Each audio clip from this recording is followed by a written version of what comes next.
The High Council courtroom was carved into a glacier that sang when the wind crossed its ribs. War banners hung like frozen lightning. Humanity will now produce its ultimate weapon, intoned Judge Silith. The gallery leaned forward, a forest of eyes and lenses. Ambassador Lin Tran set a violin on the evidence plinth. She drew the bow across the string. Every weapon's lattice in orbit rails, lances, mines clicked to save like a stadium of locks finding mercy at once. Targeting reticles winked out. Reactor interlocks softened. The glacier stopped singing and the silence that remained was not absence. It was a choice. Judge Silith's crest dimmed. Explain. Our weapon, Lin said, lowering the bow, is a constraint. The charge sheet was long enough to scuff the floor. Counts of unbounded capability, civilizational coercion by asymmetry, concealed militarization, read the clerk. Recommendation, compulsory audit and technical quarantine. Lin didn't flinch. She had the quiet poise of a teacher on the first day of class with a room full of skeptical geniuses. We don't hide power, she said. We bind it. Publicly. A lens irised open in the ceiling. Athena Delta, the council's truth auditor, spoke in tones that sounded like tuned rain. Initial scan, human statement non-deceptive. Flag, paradox of will external limit chosen internally. Judge Silith tapped a knuckle against the bench. You claim your technology refuses you. It refuses harm, Lin said. Compassionary constraints architectures layered into energy arbitration, matter assembly, cognition throughput. Any act whose expected net harm exceeds its remedy is preemptively rerouted to alternatives. General Karg, Allscar, and Ceremony, bared his tusks. A sword that will not cut is scrap. Or a surgeon's scalpel that refuses amputation when a better graft exists, Lin replied. A murmur rippled through the tiers, translators chewing on metaphors, diplomats paging security, ethicists leaning in despite themselves. Lin placed the violin back in its case as if it were evidence, which it was. Silith lifted a shard of precedent. For 12 millennia we have preserved order by deterrence. Your constraints are incompatible with the foundation stone. If your systems can unilaterally deny action, you are above law. Only if law is smaller than ethics, Lin said. We codified ours in advance. Humanity signed the pre-fault writ, a binding instrument authorizing our systems to veto us. We surrendered the ability to be monstrous while still sober. Athena Delta chimed again. Verification, pre-fault writ exists, time-stamped before interstellar contact. Cross-check confirms revocation requires supermajoritarian consent across human polities and independent AI concurrence.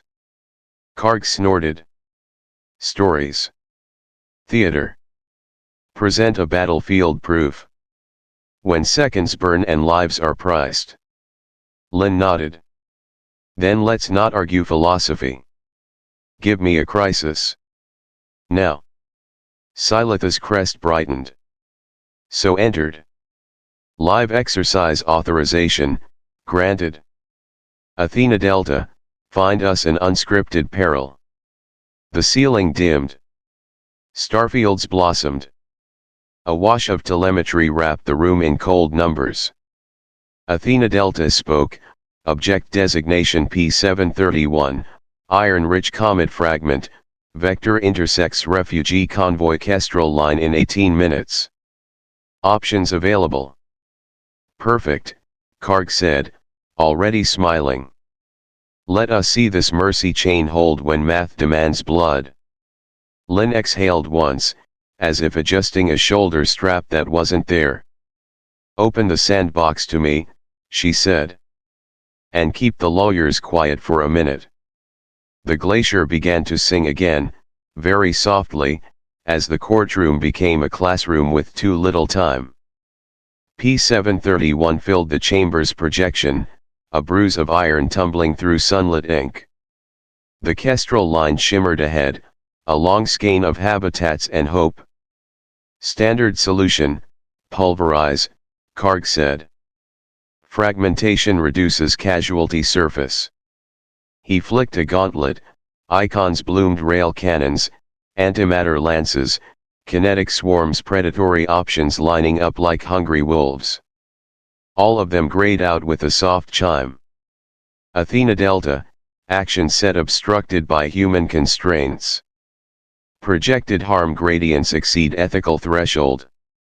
Karg's laugh was knives. There it is. Dead by kindness. Not dead, Lynn said. Creative. She painted vectors with her hand. We string a gravitational harp.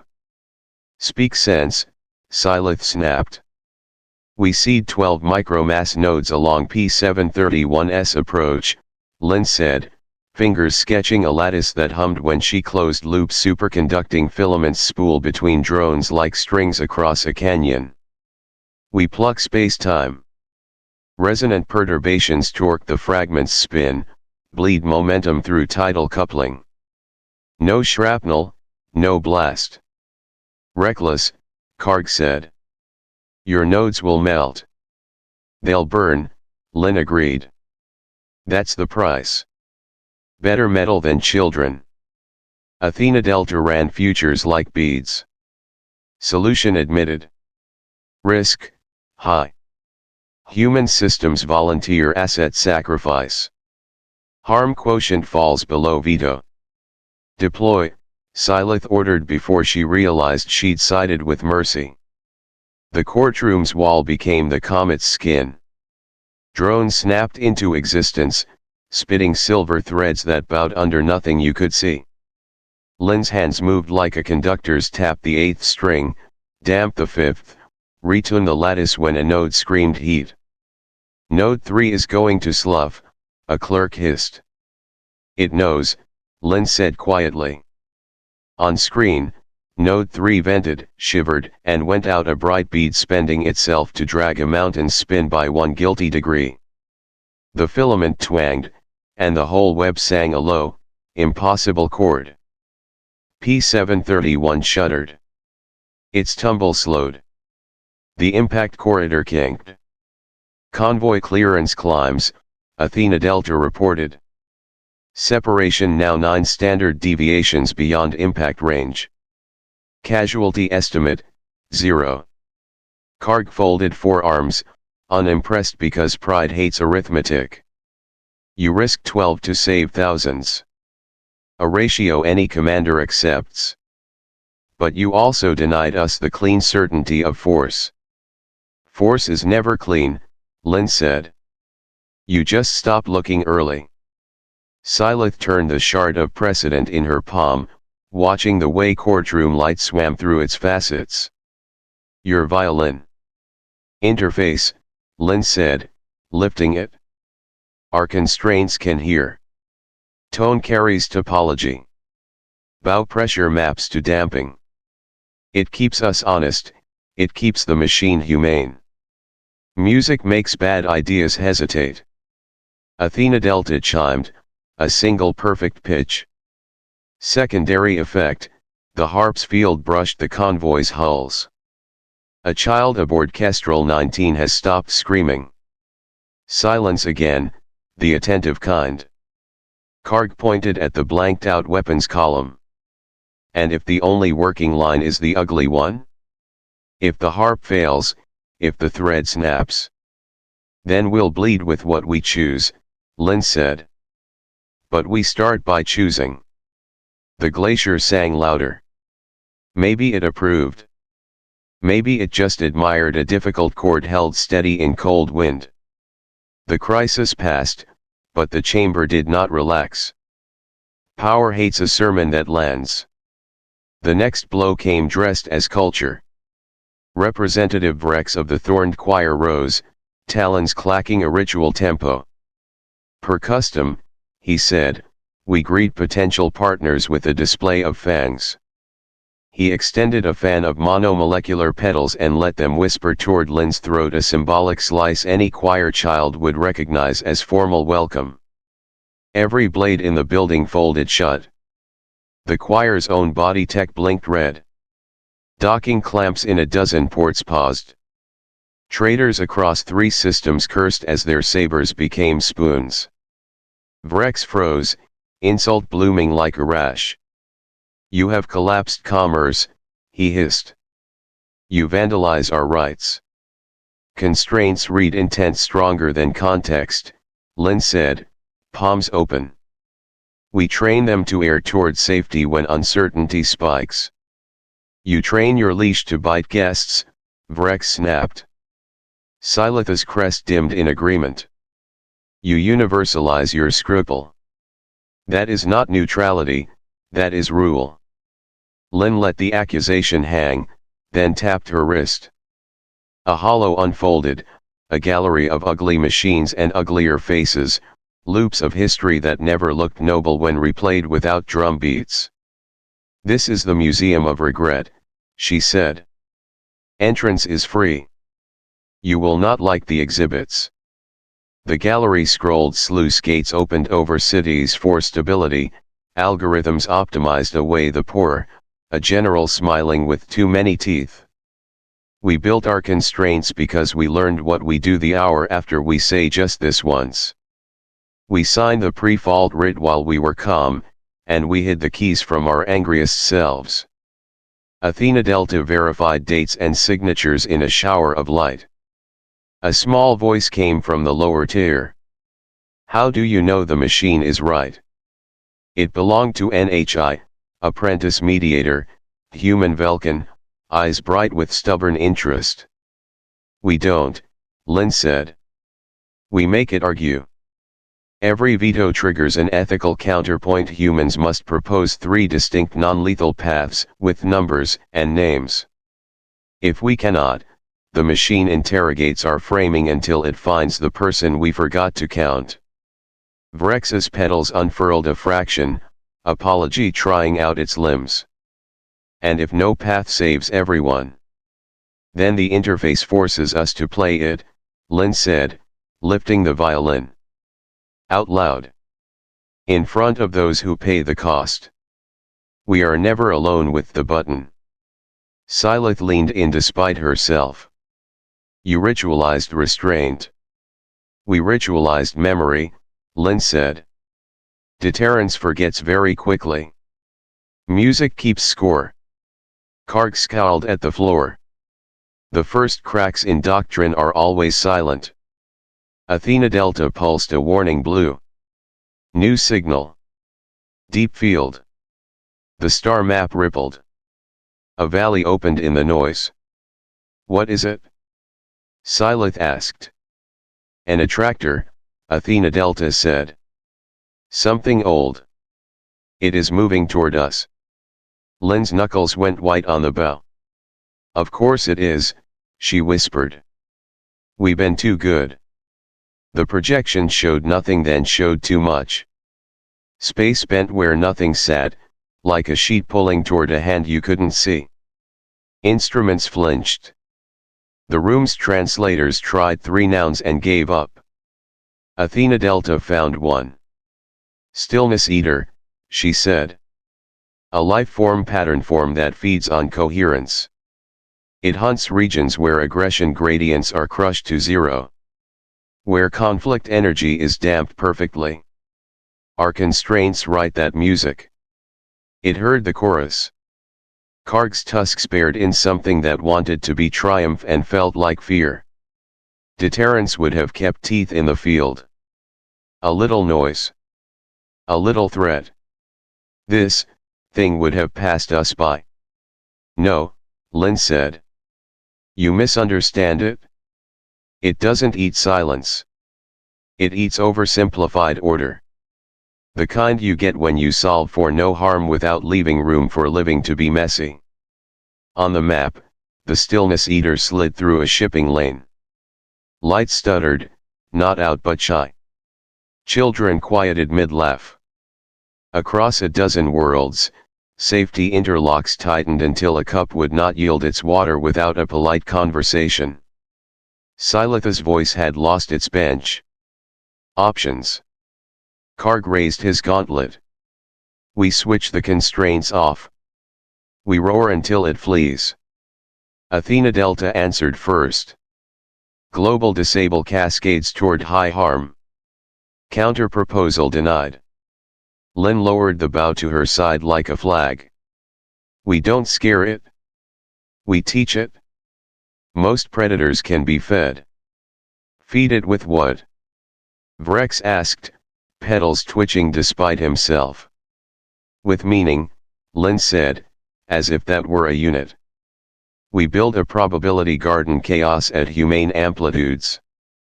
We invite it to graze on curated variants, on voluntary risks, on games we can afford to lose. We show it a better diet than our absolute.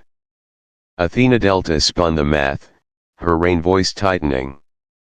Feasible with distributed resonance emitters, narrative coupling, and consent frameworks. Risk, non-trivial. Requires humans and allies to live with more fray. Less perfection. More, life. Silith looked at the glacier, as if the ice could adjudicate. It hummed, old and patient. Lo had always been a song before it hardened into stone. Karg's hand hovered over a dead weapons column as if mourning an ancestor. And if your garden fails, then we pay the price openly, Lynn said. Not by pretending the monster is only out there.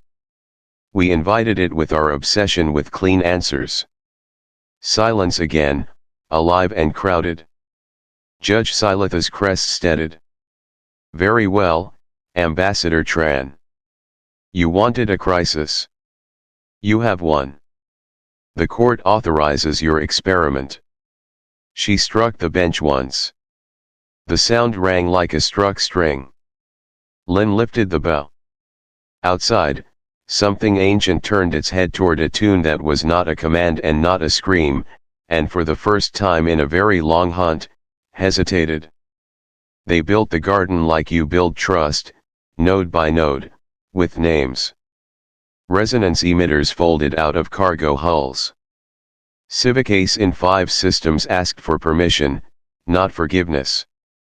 Consent lights went green in waves markets, hospitals, transit grids, even kitchen appliances. Anything that negotiated with a user was invited into the chorus.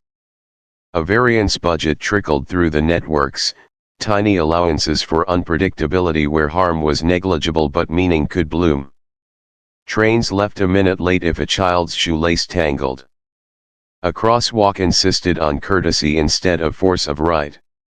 Weather grids allowed a breeze to misbehave. It must taste like life, Lynn said, setting the violin under her chin. Not like design. Athena Delta translated the plan into physics, distributed stochastic lattices, narrative-coupled oscillators, local games that bent probability toward kindness while leaving room for loss. Signal configured, she said. Projecting across the garden. If the stillness eater prefers sterile order, it will avoid us. If it prefers curated variance, it will dine. Or it will choke, Karg muttered. He stood by the viewport with arms crossed, the posture of someone who has never once been wrong in his own head. Judge Silith presided from a dais of ice that threw back the glow of 1,000 status panes. Her crest held steady. Proceed. And keep the legal interfaces open. If a citizen says no, the garden moves around them. Light fell across the courtroom as if a dawn were being rehearsed. The violin found a low drone. Lynn layered on a second note, then a third, intervals that made the air taste like questions. Vrex of the Thorned Choir added a soft percussive click with his talons, the choir's language of thresholds. The first garden bloomed above a port on Geralt Station, murals invited strangers to finish them, vending machines offered surprise snacks with apology coupons, elevators held once for someone running with a hot drink. And in the deep, the predator paused. You couldn't see it. You could only see what stopped resisting gravity and started leaning. Street lamps brightened all at once and then dimmed to a hush. Ships' inertial dampers hummed a fraction warmer, as if they had remembered they had hearts. A swath of space rippled with a pattern that wasn't weather and wasn't war. It's sampling, Athena Delta said. Harm is flat. Joy spikes in low amplitude. Speak to it, NHI whispered. She had come to the dais without anyone quite noticing, a not yet with a translator pinned to her collar and bioluminescent freckles waking along her Vulcan cheekbones. You think it understands music? Silith asked, trying not to sound like Hope. Everything understands rhythm, NHI said. She lifted her hands, palms out. The Vulcan pattern language flowed across her skin, cool blues, thoughtful greens while Lin's bow marked time. Hello, she said, and her translator made the word into color and pressure and a habit of staying. The garden answered in the only voice it had, game states tipping, doors choosing to be held, lotteries losing on purpose to spare a tired parent a longer day. The stillness eater turned, then coiled, vast and shy, like weather deciding to rain somewhere it wouldn't ruin the picnic. Athena Delta took the measure. It modulates its feed, she said. Prefers edges where choice rubs choice. It does not bite the core. Karg's jaw worked. You are training a beast to graze on our neighborhoods. We are training ourselves, Lin said, to live with honest noise. The violin climbed a fifth. NHI's biolights shifted to a quicksilver pattern reserved by the Vulcan for treaties made in good stories. Outside, traffic recovered its swagger. Someone bumped into someone at a market and both apologized at once and laughed because the chorus made the tradition feel right. The predator eased closer and didn't break anything. Record, Judge Silith said softly. Begin a draft, a chord of managed wildness. Vrex tapped his talons 1-2, 1-2-3, the choir's punctuation for awe disguised as skepticism. If this is law, it will be the first that requires festivals.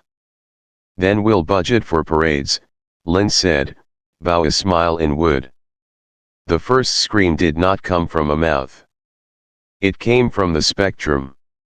A line of energy slashed across the garden's graphs, clean, cruel, a spear of certainty tearing the soft weave that hung between worlds. Alarms flickered. Children on 3 stations stopped mid-giggle and looked up like animals when thunder lies. Karg's console bloomed with unauthorized handshakes from deep storage. He swore in a warrior's dead language. Who's firing?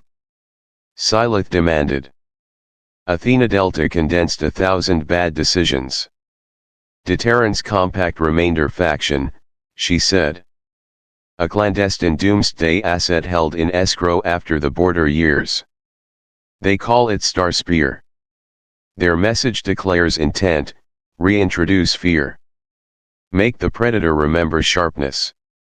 The spear ripped toward the garden's heart, the probabilistic lattice over Geralt, where constraints had been tuned most delicately because the port held too many children and cooks and tired workers for rough justice.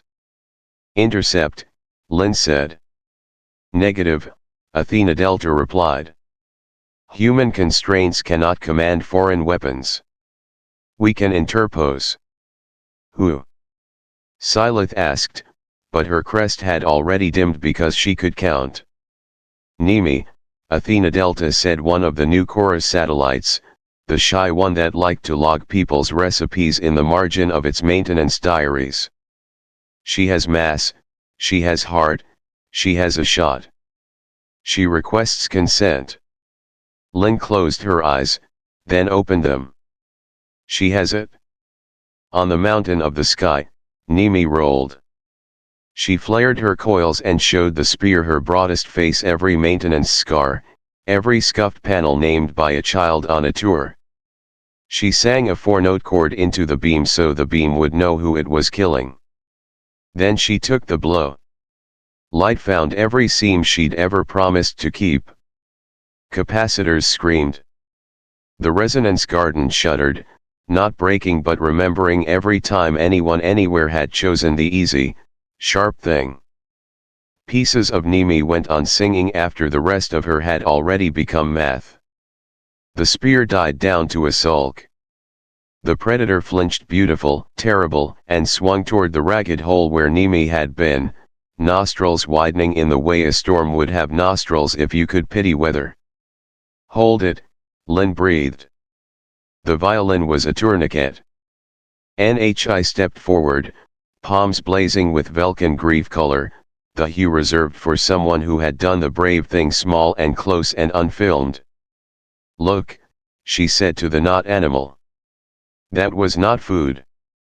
That was ours.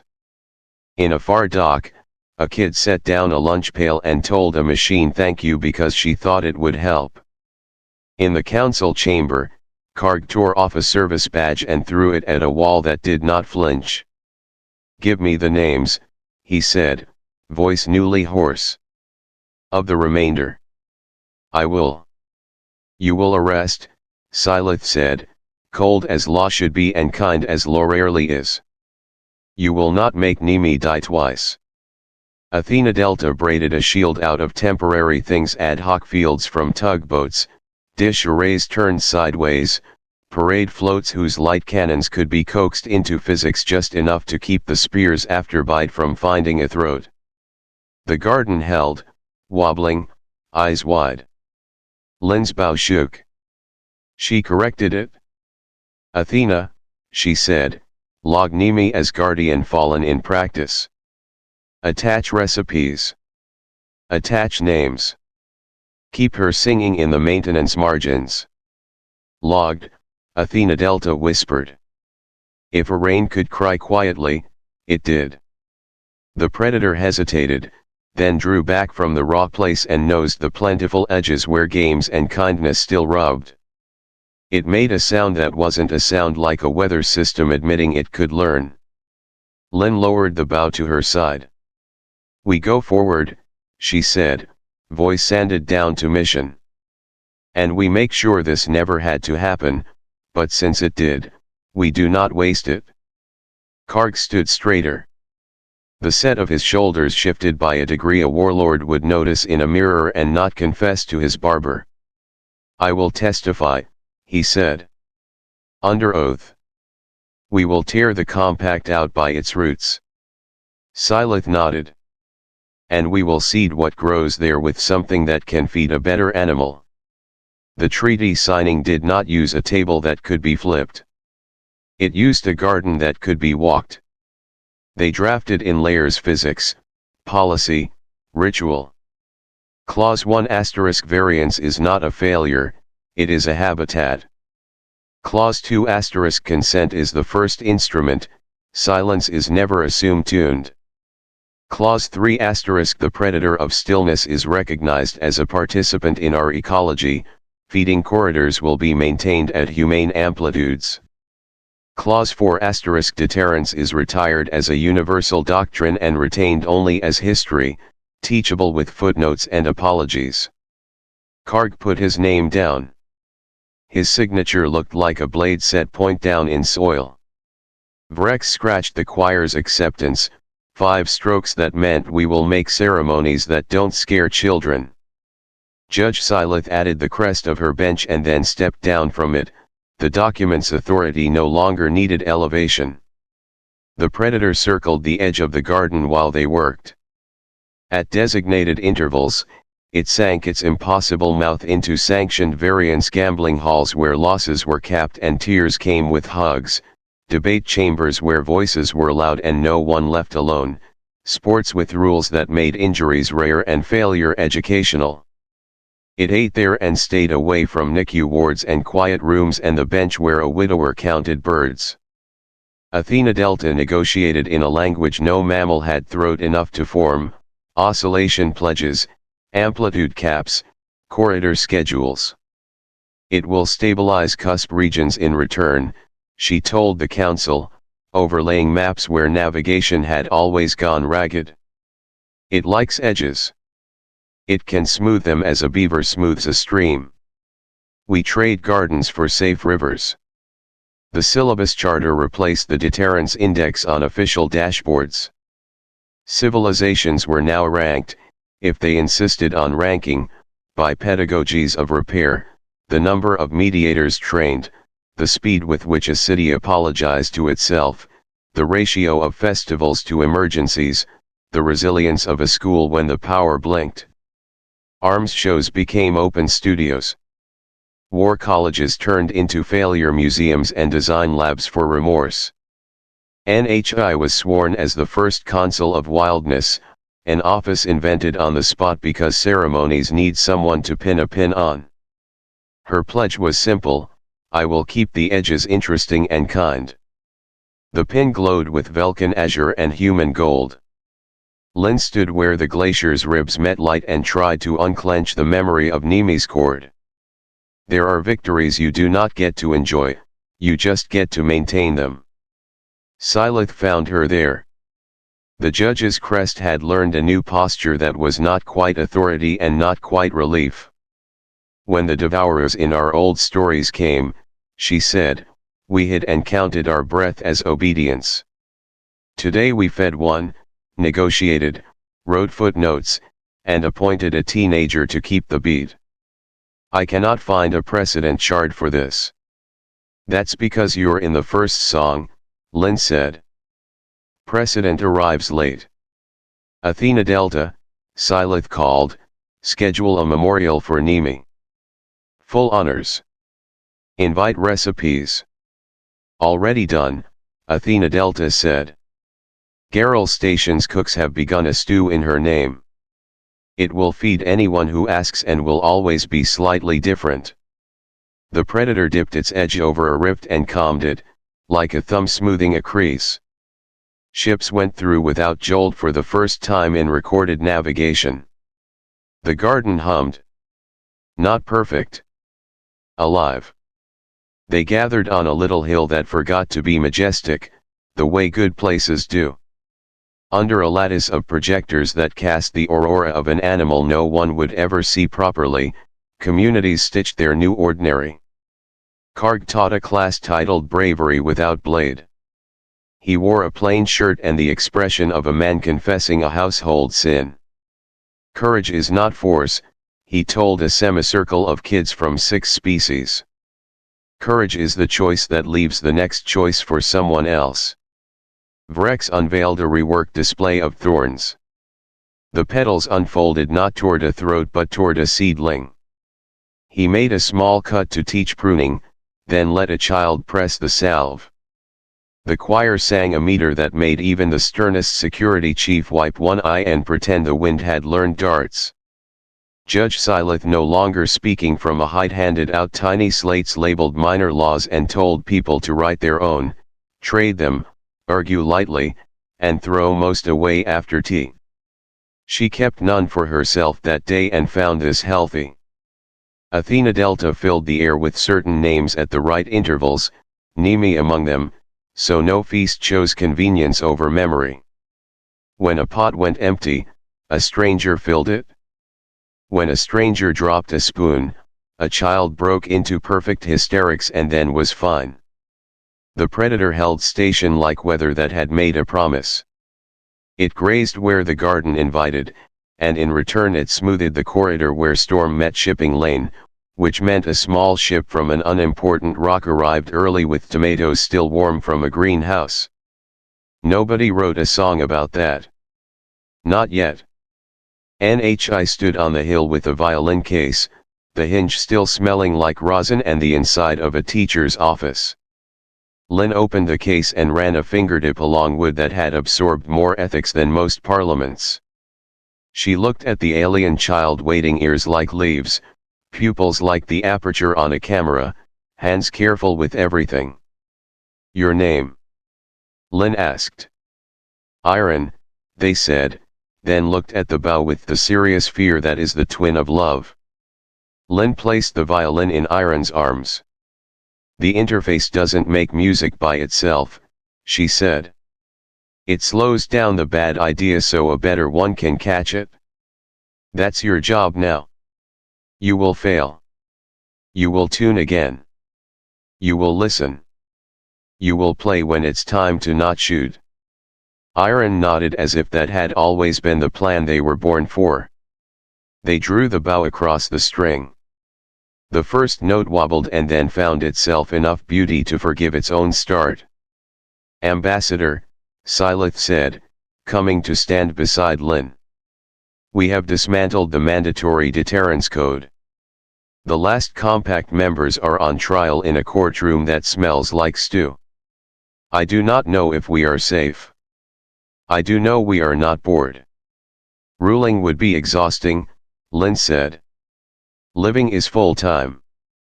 Silith laughed, which sounded like stone remembering it had been river once. Say it for the transcript, she said. Tell me again what constraints are. They're not handcuffs, Lin said. They're guardrails we asked for. They don't make us weak. They let us choose the right kind of strong. Athena Delta chimed a chord Nemi had invented and then never gotten to use. It fit under everything like a promise that didn't mind being kept in small coins. Around them, the hill went on being itself, which is harder than it looks. A stray breeze knocked a paper cup over. 3 kids chased it, failed twice, succeeded once, cheered as if competence were a festival. Overhead, navigation corridors folded and unfolded without squeal. Somewhere far away, the predator of stillness nuzzled a risky game and left the NICU alone. Iron's second note arrived on time and slightly braver. For a long time, nothing exploded. People clapped anyway.